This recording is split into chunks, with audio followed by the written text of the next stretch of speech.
നമസ്കാരം. ചില തലതെറിച്ച മക്കളുണ്ട്. കാരണം മാതാപിതാക്കൾ അവരെ നിയന്ത്രിക്കേണ്ട പ്രായത്തിൽ ഈ മക്കളെ നിയന്ത്രിക്കാതെ വരുമ്പോഴാണ് അവർ സമൂഹത്തിന് ഭീഷണിയാകുന്നത്.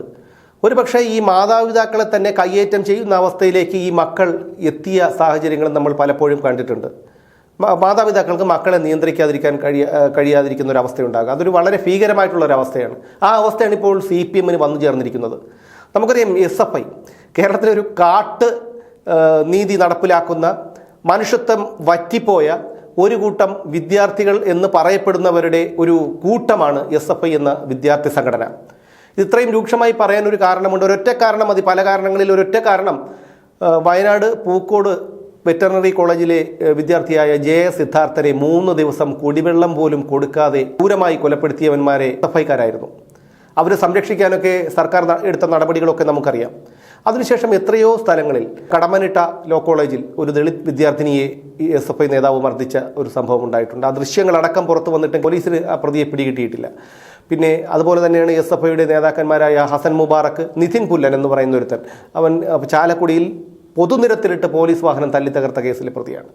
അവനെ അവിടെ നിന്ന് രക്ഷപ്പെടുത്തിക്കൊണ്ട് പോയിട്ടാണ് ഹസൻ മുബാറക്ക് എന്ന് പറയുന്ന ഒരു മുതുക്കൻ. അവനെ കണ്ടു കഴിഞ്ഞാൽ ഒരു 4 കുട്ടികളുടെ അച്ഛനാകാനുള്ള പ്രായമുണ്ട്. ആ വ്യക്തി വിദ്യാർത്ഥി സംഘടനയുടെ നേതാവാണ് പോലും.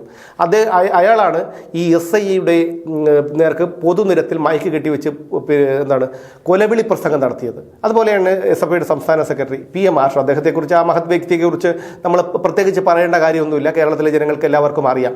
എന്നാൽ ഇപ്പോൾ ഈ CPMന്റെ നിയന്ത്രണത്തിൽ പോലും SFI നിൽക്കുന്നില്ല എന്നുള്ള വിവരമാണ് ഇപ്പോൾ പുറത്തു വരുന്നത്.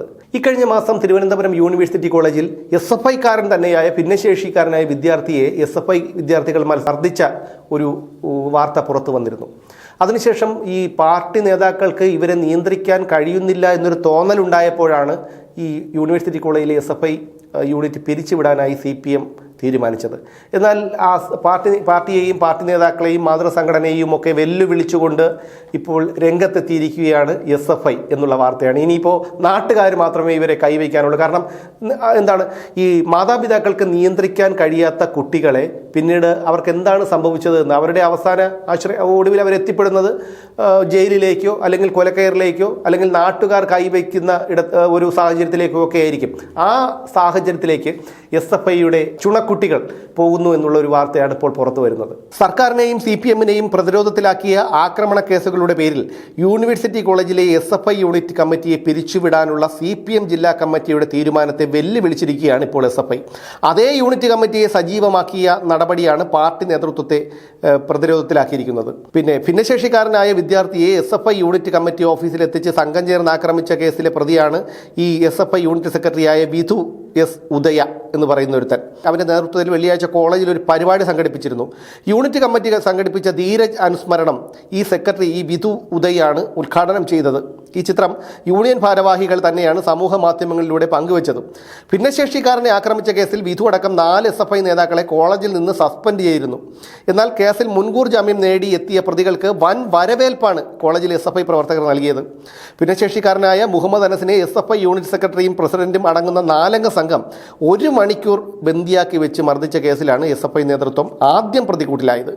പിന്നീട് മുഹമ്മദ് അനസിന്റെ സുഹൃത്തിനെ യൂണിവേഴ്സിറ്റി ഹോസ്റ്റലിൽ കയറി SFI യൂണിറ്റ് കമ്മിറ്റി അംഗത്തിന്റെ നേതൃത്വത്തിൽ ആക്രമിച്ച് പരിക്കേൽപ്പിച്ചു. 2 സംഭവങ്ങളും വിവാദമായി. DYFI SFI പ്രവർത്തകനായ അനസിനെ ആക്രമിച്ച കേസ് ജില്ലാ സമ്മേളനത്തിൽ ചർച്ചയാകുമെന്ന് കണ്ടപ്പോൾ സമ്മേളനത്തിന് തൊട്ടു മുൻപ് ചേർന്ന ജില്ലാ കമ്മിറ്റി യോഗം നടപടിയെടുക്കാൻ നിർബന്ധിതരായി.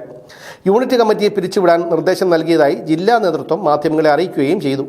പിരിച്ചുവിട്ട കമ്മിറ്റിക്ക് പകരം CPM അംഗത്വമുള്ള വിദ്യാർത്ഥികളെ ഉൾപ്പെടുത്തി അഡ്ഹോക് കമ്മിറ്റി രൂപീകരിക്കാനായിരുന്നു തീരുമാനം. എന്നാൽ CPM ജില്ലാ സമ്മേളനം കഴിഞ്ഞതോടെ പാർട്ടി നിർദ്ദേശം അവഗണിച്ച് അതേ യൂണിറ്റ് കമ്മിറ്റിയെ SFI നേതൃത്വം സജീവമാക്കുകയാണ് ചെയ്തത്. ഇനി ഇതിൽ മറ്റൊരു കാര്യം കൂടിയുണ്ട്. ഭിന്നശേഷിക്കാരനായ വിദ്യാർത്ഥിയെ SFI യൂണിറ്റ് കമ്മിറ്റി ഓഫീസിൽ ബന്ദിയാക്കി വെച്ച് ക്രൂരമായി ആക്രമിച്ച സംഭവത്തിൽ കോളേജ് വിദ്യാഭ്യാസ ഡയറക്ടർ P സുധീർ നടത്തിയ അന്വേഷണം പൂർത്തിയായിട്ടും ഇതുവരെ റിപ്പോർട്ട് ഇരുട്ടിലാണ്. അതൊരു വെളിച്ചം കണ്ടിട്ടില്ല. ആക്രമണം നടന്ന 7ാമത്തെ ദിവസമാണ് ഉന്നത വിദ്യാഭ്യാസ വകുപ്പ് അന്വേഷണം പ്രഖ്യാപിച്ചത്.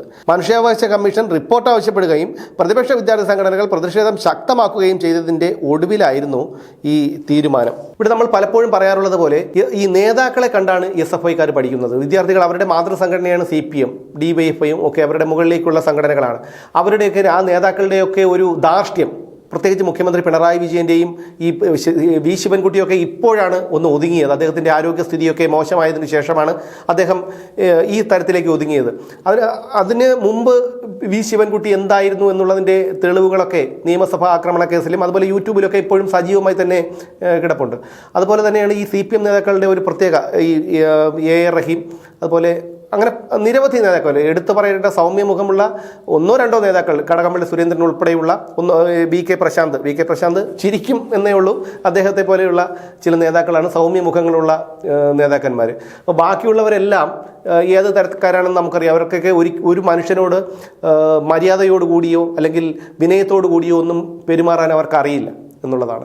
അത് കണ്ടാണ് ഈ പറയുന്ന ഈ SFIക്കാരും പഠിക്കുന്നത്. അതിൻ്റെ ഉദാഹരണമാണ് ഇപ്പോൾ ഈ പെരിയ ഇരട്ടക്കൊലക്കേസിലെ പ്രതികളെ ജയിലിലേക്ക് അയക്കുമ്പോൾ ഈ P ജയരാജൻ ഉൾപ്പെടെയുള്ള നേതാക്കൾ വന്നിട്ട് ഇൻകുലാബ് വിളിച്ച് ജയിലിലേക്ക് കയറ്റിവിടുന്നു.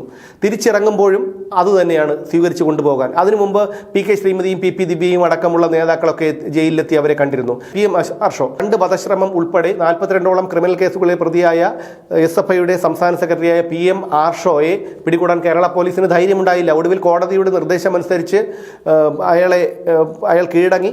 ഒടുവിൽ അയാളെ ജയിലിലേക്ക് കൊണ്ടുപോകുമ്പോഴും ഇത് തന്നെയാണ്. SFI വിദ്യാർത്ഥികളൊക്കെ അവിടെ വലിയ തൊണ്ട പൊട്ടിയാണ് മുദ്രാവാക്യം വിളിച്ച്. കാരണം ഈ സ്വാതന്ത്ര്യ സമരത്തിൽ എന്തോ പങ്കെടുത്തിട്ട് വന്ന ഒരു സ്വാതന്ത്ര്യ സമര പോരാളിയെ ഈ ബ്രിട്ടീഷുകാരുടെ ജയിലിലേക്ക് ആനയിക്കുന്ന ഒരു പ്രതിനിധിയോടുകൂടിയാണ് ഈ ആർഷോ എന്ന് പറയുന്ന ക്രിമിനലിനെ ഈ വിദ്യാർത്ഥികൾ ആനയിച്ചത്.